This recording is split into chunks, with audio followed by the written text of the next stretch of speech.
Hey, this is Corey from Wolfpack Woodcraft, and this is a series where you get to ask me a question, whether it's about camping, backpacking, hiking, bushcraft, woodcraft, survival, preparedness, whatever it is. Leave it in that comment section down below, and I will try to answer as many questions as I can.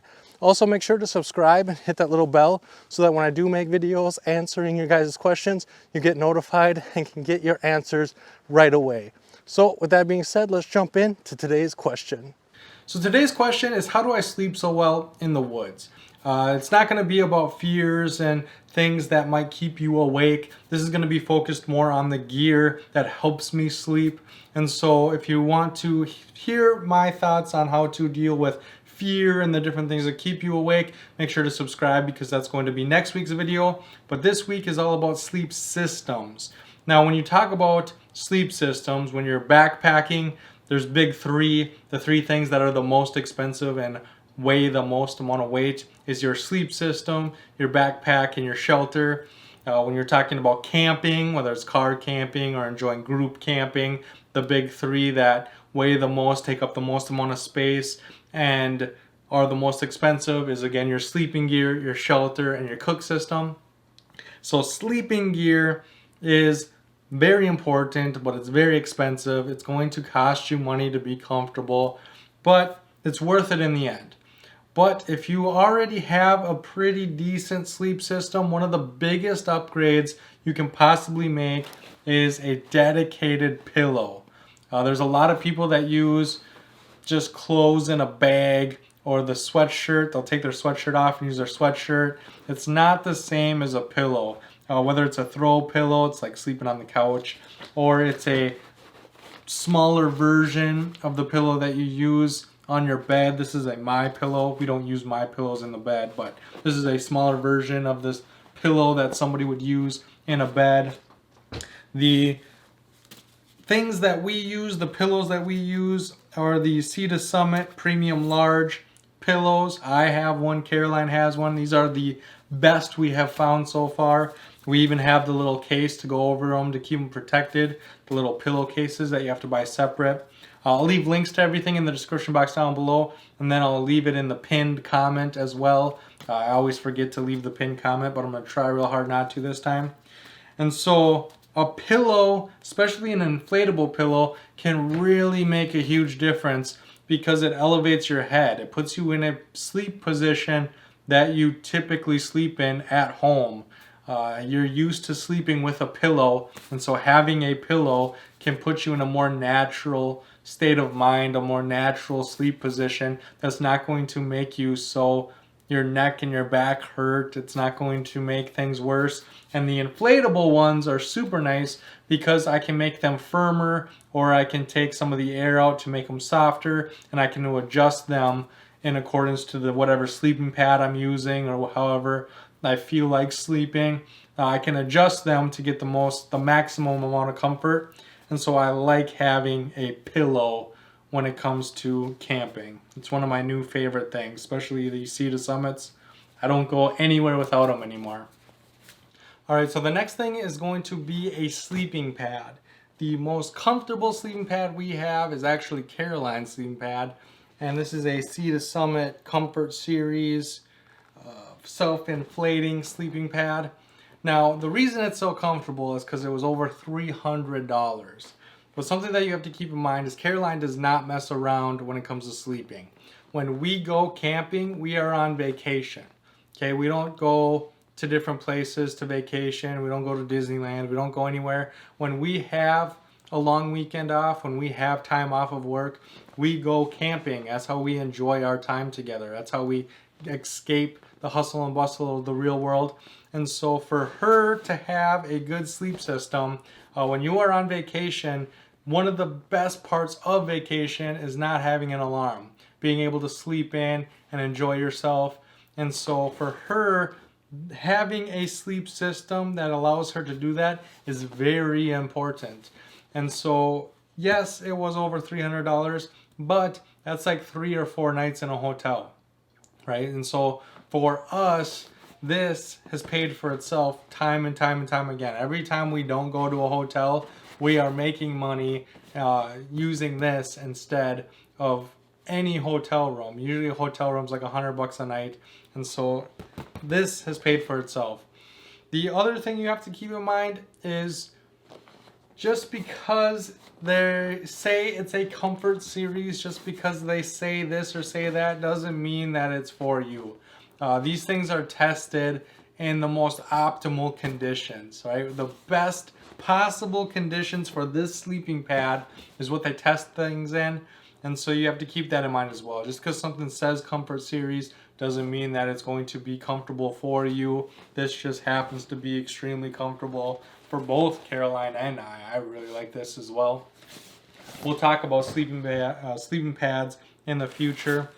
But a self-inflating or an inflatable sleeping pad is always going to be more comfortable than a foam pad. So a lot of people like foam pads because you just roll them out and sleep on them. The other thing, you don't have to worry about puncturing them or holes. If you get a hole in a foam mat, it still works exactly the same as it did without a hole. When it comes to inflatable or self-inflating options, you have to be very careful, because if you get a hole in them, you essentially don't have a sleeping pad anymore. You can patch them, you can make it work, but you need to be way more careful with sleeping pads that are inflatable. And so keep that in mind as well. I also have an X-Therm here to remind me to talk about R value. A lot of people that sleep cold think it's because of their sleeping bag, and they just keep buying warmer and warmer and warmer and warmer sleeping bags. Typically, your sleeping pad is what's keeping you cold. You have to understand that your sleeping bag is only half of the equation. It's only the top half. Okay, the bottom half is your sleeping pad. And so you need an R value that's higher. The bigger the number, the warmer it's going to be. The lower the number, the cooler it's going to be. So if you have a 60-degree sleeping bag and you still wake up and you're roasting hot, it might be your sleeping pad. You might need to lower the R value of your sleeping pad so that it can breathe and the coolness of the earth can help keep you cool. And so a sleeping pad with a lower R value can help cool you down. Or if you've bought warmer sleeping bags and you are still cold, you need a higher R value. It's probably your sleeping pad that's keeping you cold. The cold earth is seeping through your pad, and if the back of you is cold, all of you is cold. So make sure you have a good combination of sleeping bag and sleeping pad. They work together. You need to team them up. They need to work together. If you have a warm sleeping bag, you might need a cooler sleeping pad. If you have a warm sleeping pad, you might need a cooler sleeping bag. So keep all that in mind. A sleeping pad can really make a huge difference in comfort and warmth. So since we were already talking about sleeping bags, the Outdoor Vitals 20-degree sleeping bag is my favorite. It's Caroline's favorite. We fight over it all the time. She usually gets it. But having a good sleeping bag not only can keep you warm, like I was saying before, but it can also help you sleep, because if you listen to this one, it's not crinkly and loud. It's very quiet. And so that can make a huge difference as well. The other thing is the temperature rating on these sleeping bags don't really mean much of anything. Some temperature ratings are temperatures that you will not die at. You're not going to die at 20 degrees. You're not going to get hypothermia and bad things happen. Some temperature ratings are comfort ratings, so you can be comfortable at 20 degrees, but still, comfortable how? Am I going to be comfortable in shorts and a tank top? Am I going to be comfortable in long johns, sweatshirts, sweatpants, and wool socks? Like, what do I have to wear to keep me comfortable at that temperature? What do I have to wear to make sure that I don't die at that temperature? The weather ratings, I don't know. I haven't really found any luck in listening to any of them. And so what I do is I just use them as a reference point within a brand. Okay? If you get an Outdoor Vitals 20-degree sleeping bag and it's too warm, okay, an Outdoor Vitals 50-degree bag might be better. All right? If you get a 20-degree Outdoor Vitals and you're always cold, an Outdoor Vitals 0-degree might be better. And so what I recommend, you don't have to do Outdoor Vitals. You can do whatever company you want, but pick a company, pick a brand, whether it's Sea to Summit, whether it's Outdoor Vitals, I don't care, whatever the brand is, Pick a brand that you think is high quality and that you enjoy, and then buy a 50, 20, whatever you think you're going to need. And then again, if you're cold, go to a lower temperature. If you're hot, go to a higher temperature rating. And then that way you are constantly able to pinpoint what's going to be comfortable for you. If you go 20-degree outdoor vital and then 50-degree sea to summit, they might be identical. You don't know, right? And so pick a company and then work from there. I got lucky with this one. I got an Outdoor Vitals 20-degree and it's been perfect. But again, it was just straight luck.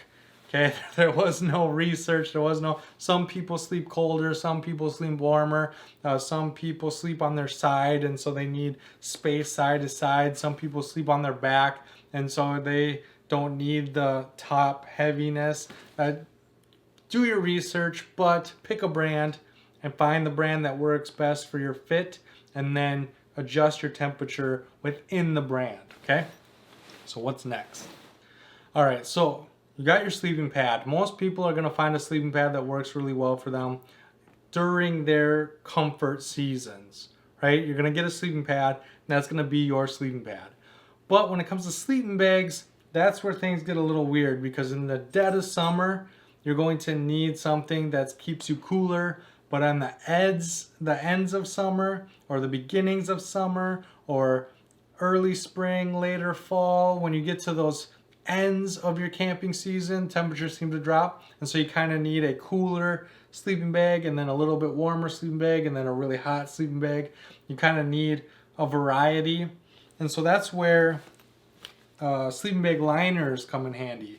A lot of people use these to help add warmth to their sleeping bag. This is an Outdoor Vitals. I'm not sponsored by Outdoor Vitals or anything. I just bought an Outdoor Vitals tent. That red tent you see all the time. I really love that tent. It's my favorite tent. And then I bought the red sleeping bag. I love that sleeping bag. It's my favorite sleeping bag. And so then I bought Outdoor Vitals sleeping bag liner. I'm not a fan of this. It's just a big bag. And so you just have to like step into it, and then it's hard to get into your sleeping bag. And this isn't my favorite thing. I really like the sleeping bag and the tent, but I wouldn't recommend this. But Caroline has this, it's a stand sport, I think. It's a very inexpensive stand sport. Fleece blanket slash lightweight sleeping bag slash sleeping bag liner. It's a 3-in-1. And it has a zipper on it. So you unzip it to turn it into a blanket, and it unzips to be a sleeping bag. But this works really well for her because yes, it does add warmth to the sleeping bag, but also she puts this in all of her sleeping bags, and so it doesn't matter which one she uses, they all feel the same, right? And so sometimes you'll get into a sleeping bag and it won't feel right on your skin, or it's not what you're used to using. She doesn't have to worry about that. She just has this, and so I could hand her a brand new, never before seen sleeping bag that no one's ever slept in ever, and for her it'd be just as comfortable as the one she's used a million times, because it feels just like this, because she always puts a liner in them. And so that could help a lot of people sleep as well. It can help keep you warm, but it can help keep you comfortable, and it'll help you be familiar with whatever sleeping bag you're using. So keep that in mind as well. Sleeping bag liner can really make a big difference. All right, so the last two things that I want to talk about kind of go hand in hand. The first one is Vitafusion Sleep Well Melatonin. I really like these little gummies. Now, you don't have to bring the whole bottle. You can just bring however many you need for the weekend. And the reason that I like these ones specifically is, one, they help you fall asleep and stay asleep. They don't really help you stay asleep that much, but once you are asleep, it's easier to stay asleep.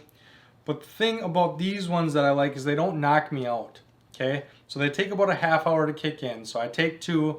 If half hour later something comes up or something happens or whatever, I can still function, right? And they only last like 45 minutes to an hour. And so for 45 minutes to an hour, I'm going to be a little bit tired than I was without taking them, but I can still function, I can still get things done, and 45 minutes to an hour later, they're worn off, and I can get back to doing whatever. I feel like I can do whatever I need to do.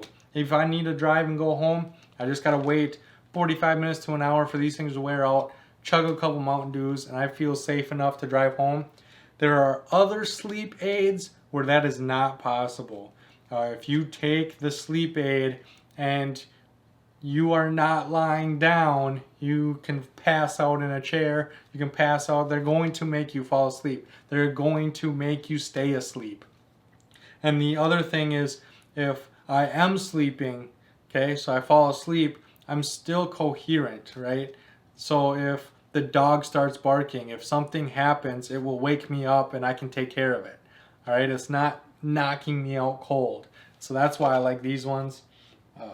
The advantage is they help you fall asleep, but they don't keep you asleep. And that's where this comes in handy. This is why they go hand in hand. It's the earplugs. And so the earplugs can help keep you asleep.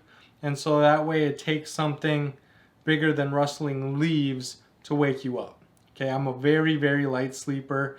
And so for me, being able to drown out those little noises helps me sleep tremendously better. I use this and these when I stay at a hotel. I hate staying at hotels. It's my least favorite thing to do, but sometimes we are forced to. And I use both of these together because, again, I hate it. I hate hotels. But you got to do what you got to do sometimes. These you can typically get at work, these foam earplugs. Don't be that guy that grabs a fistful and leaves everybody else with none. You only need 2 or 3 tops. If you don't have access to those, I like these Safety Works. I got these at Fleet Farm. They're for shooting. Again, they're foam. The reason I like the foam ones is because you can sleep on your side. And you can sleep and they don't fall out and they're nice and easy to use. So I like these ones. Plus they come in a nice little case with a little belt clip on them. So I like earplugs. They also work really well if there's somebody in your group that snores really loud, or if there's somebody in your group that has a really loud sleeping bag or sleeping pad. This drowns that out to help you sleep better. And so these kind of go hand in hand. These are going to help you fall asleep. These are going to help keep you asleep. And the reason it's so important, the reason I'm putting so much time into this video and so many examples, is because sleep is one of the most important things. If you wake up the next morning and you're groggy and tired and grumpy, your trip is going to be miserable. Also, it's extremely unsafe. Okay, if you're crabby and drowsy and exhausted, that's when you slip with your knife and you cut yourself. And then you don't have the mindset to fix it properly because you're so tired and your back hurts and your neck hurts and you're crabby and you don't want to deal with it, and then these problems just compound on top of each other, right? You're not thinking, and so you reach into the fire to move a log and you burn the crap out of your hand because you're not thinking clearly. You're not doing what you would typically do because you're so tired and your back hurts and you don't care anymore. You just want sleep. And then the next night, you don't sleep again. So then the third night's even worse than the second day.